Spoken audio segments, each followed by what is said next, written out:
नमस्कार, आप देख रहे हैं भारत 24, साथ में आपके शिखा ठाकुर और मैं हूं आपके साथ सचिन दुबे। खबरों की शुरुआत करते हैं। राजस्थान बीजेपी प्रदेश अध्यक्ष बने हैं सीपी जोशी। चित्तौड़गढ़ से बीजेपी सांसद हैं सीपी जोशी। सतीश पुनिया की जगह लेंगे सांसद सीपी जोशी। एक बड़ी जानकारी, राजस्थान बीजेपी प्रदेश अध्यक्ष बने सीपी जोशी। चित्तौड़गढ़ से बीजेपी के सांसद हैं सीपी जोशी। सतीश पुनिया की जगह सांसद सीपी जोशी लेंगे।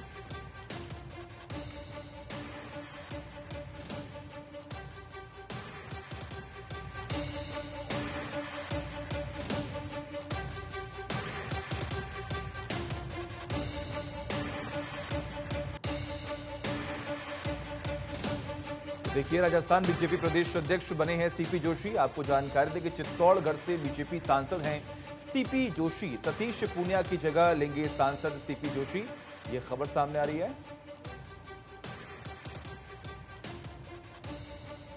एक नई जिम्मेदारी चुनाव से पहले।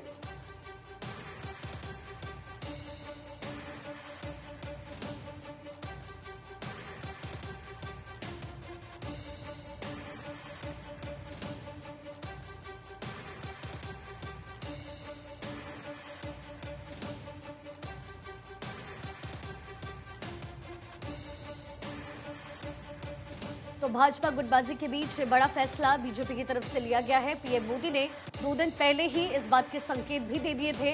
राजस्थान बीजेपी प्रदेश अध्यक्ष बनाए गए हैं सीपी जोशी और राजस्थान की सियासत में सीपी जोशी का कद अपने आप में बहुत बड़ा। ऐसे में एक नई जिम्मेदारी अब सीपी जोशी संभालेंगे। जब सीपी जोशी अपने प्रतिनिधि मंडल के साथ प्रधानमंत्री मोदी से मुलाकात की थी, उसी वक्त से ये कयास लगाए जा रहे थे कि राजस्थान का बीजेपी प्रभार सीपी जोशी को दे दिया जाएगा। बीजेपी के प्रदेश अध्यक्ष सीपी जोशी बनाए जा सकते हैं और ऐसे में बड़ी खबर, राजस्थान बीजेपी प्रदेश अध्यक्ष अब सीपी जोशी बनाए गए हैं। और देखिए, पहले सतीश पूनिया को प्रदेश अध्यक्ष बनाने के पीछे बीजेपी का लक्ष्य ये था कि सतीश पूनिया जो कि ओबीसी जाट समुदाय से आते हैं और खास तौर पर राजस्थान में उनकी सीट पर, इसके अलावा और भी तमाम अलग अलग जगहों पर वोट बैंक बहुत ज्यादा है, इसीलिए उनको ये जिम्मेदारी सौंपी गई थी। लेकिन एक बार फिर से ये बदलाव चुनाव से पहले, जहां पर अब सीपी जोशी को नई जिम्मेदारी सौंप दी गई है। हमारी पॉलिटिकल एडिटर अदिति नागर शर्मा इस वक्त हमारे साथ जुड़ गई हैं। अदिति, सीपी जोशी को नया पद मिलना, चूंकि जाहिर तौर पर राजस्थान में चुनाव होने वाले हैं, ऐसे में बीजेपी पूरी तरीके से कमर कस रही है।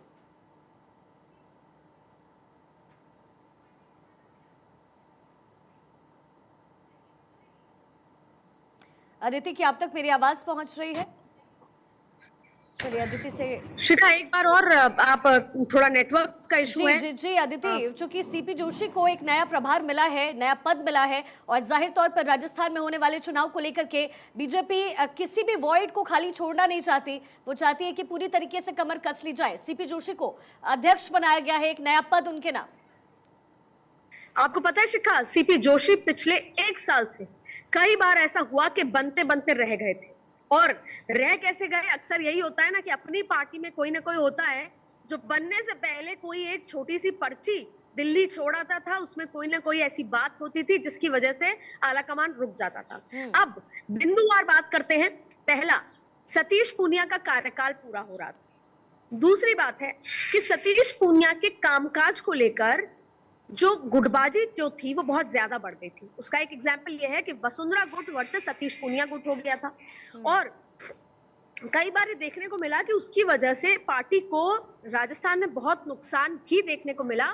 यहाँ तक कि दिवाली के टाइम पे एक बहुत इंपॉर्टेंट बैठक जब हुई, जो अमित शाह की अध्यक्षता, जेपी नड्डा की अध्यक्षता में हुई, तब अमित शाह और जेपी नड्डा ने साफ कह दिया था कि जनवरी तक आप लोग को जो करना है वो कर लीजिए, जनवरी के बाद दिल्ली जो है पूरा कंट्रोल ले लेगा। और तब से ये लग रहा था कि ऐसी किस बात पे नाराजगी है, क्योंकि उनका मानना था कि अशोक गहलोत के खिलाफ कोई बड़ा मोर्चा नहीं खोल पाए। उससे बड़ा फेलियर जो हुआ, जिसकी वजह से बदलाव हुआ कि जब जन आक्रोश यात्रा पूरे प्रदेश में निकाली गई, तो जन आक्रोश यात्रा में कोई भी भीड़ उस तरीके से इकट्ठी नहीं हो पाई और ना ही सरकार को घेर पाए। अब बात हो रही है, जो लगातार बात हो रही है, वोट बैंक की राजनीति, यानी कि बीजेपी ने एक तीर से कई निशाने किए हैं। सीपी जोशी एक ऐसे व्यक्ति हैं जो ना किसी के गुट वाले हैं। हाँ, ये जरूर है कि लोकसभा स्पीकर ओम बिरला उनके करीबी माने जाते हैं, लेकिन ये करेंगे वो जो संघ कहेगा, या जो दिल्ली कहेगा।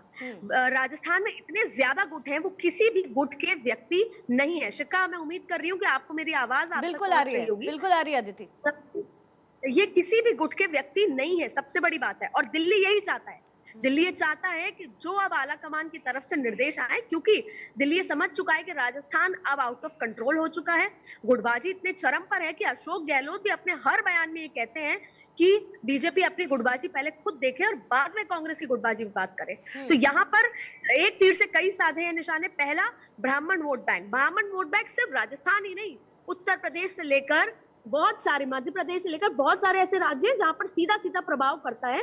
और बहुत लंबे समय से ये बात थी कि किसी एक राज्य में ब्राह्मण को चेहरा बनाना ही पड़ेगा। ऐसे में सीपी जोशी को बनाने का मकसद केवल बहुत सारा होता है। पहला, कि एक ऐसा व्यक्ति जो केवल ना तो किसी गुट का है, केवल जो आला कमान चाहेगा उससे ही जमीन पर उतारेगा। दूसरी बात है कि कोई गुटबाजी नहीं होगी, ना किसी की सुनेगा, ना कोई राजनीति होगी। सतीश पूनिया को हटाने का मकसद ये भी था कि उनके काम से और उनकी आपसी खींचतान इतनी राजनीति बढ़ गई थी, वो खुद भी दावेदार की रेस में आ चुके थे कि जब संगठन का व्यक्ति जो चुनाव जिताने में काम करता है, जब खुद चुनाव जीतने, लड़ने और उस कुर्सी का दावेदार हो जाता है, तो संगठन के काम उस तरीके से नहीं हो पाते। लेकिन अदिति, सबसे बड़ा सवाल ये भी है कि क्या सीपी जोशी आने वाले चुनाव को देखते हुए जो राजस्थान में होने वाली है, क्या जोड़ तोड़ की राजनीति वो कर पाएंगे? ये एक बड़ा सवाल बीजेपी के लिए भी होगा और बीजेपी के लिए ये जोड़ तोड़ की राजनीति बहुत जरूरी भी हो जाएगी।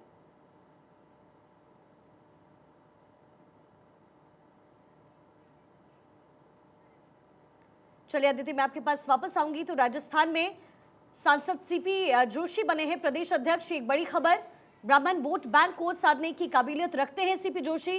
पीएम मोदी ने 2 दिन पहले ही इस बात के संकेत भी दिए थे कि सीपी जोशी को अध्यक्ष बनाया जा सकता है। राजस्थान में होने वाले चुनाव के मद्देनजर ये एक बड़ा फैसला आलाकमान की तरफ से लिया गया है। विधानसभा चुनाव से पहले ये बड़ा फैसला माना जा रहा है, एक मास्टर स्ट्रोक इसे बताया जा रहा है। बिल्कुल, और देखिए बड़ी बात यहां पर यह है कि आने वाले वक्त में क्या वो जीत, वो मैंडेट सीपी जोशी दिला पाते हैं या नहीं, क्योंकि पहले भी कई बार इस बात का जिक्र किया गया कि सतीश पूनिया जो कि संघ के प्रचारक रहे हैं, पीएम नरेंद्र मोदी के भी काफी करीबी रहे हैं, राजस्थान में सिंधिया, माफ कीजिएगा, तमाम जो बड़े नेता हैं उनके साथ उनकी अच्छी बनती है। इसीलिए कहीं ना कहीं उन्हें 2019 और जब उनका कार्यकाल 22 में खत्म हो रहा था तो 22 में उनके कार्यकाल को बढ़ाया गया, क्योंकि उनकी पहुंच थी, उनके संबंध सबसे अच्छे थे, तमाम कार्यकर्ताओं के बीच में उनकी पहुंच थी। लेकिन अब चुनाव नजदीक आते आते इतना बड़ा बदलाव, इतना बड़ा फैसला बीजेपी की तरफ से लिया गया है। अब देखना यहां पर यही कि आने वाले वक्त में जो चुनाव होने वाले हैं इसी साल, आखिर उसमें कितना इंपैक्ट पड़ता है। शिखा,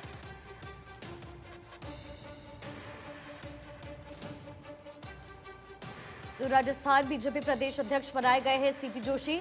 सतीश पूनिया की जगह लेंगे सांसद सीपी जोशी। और राजस्थान में होने वाले चुनाव को लेकर के ये बड़ा मास्टर स्ट्रोक कहा जा सकता है आलाकमान की तरफ से ये बड़ा फैसला। विधानसभा चुनाव से पहले बीजेपी का ये बड़ा दाव सीपी जोशी के साथ खेला जा रहा है। भाजपा गुटबाजी के बीच ये बड़ा फैसला है, लेकिन इससे भी बड़ा सवाल ये कि क्या गुटबाजी के बीच लोगों को साधने में सीपी जोशी कामयाब हो पाएंगे।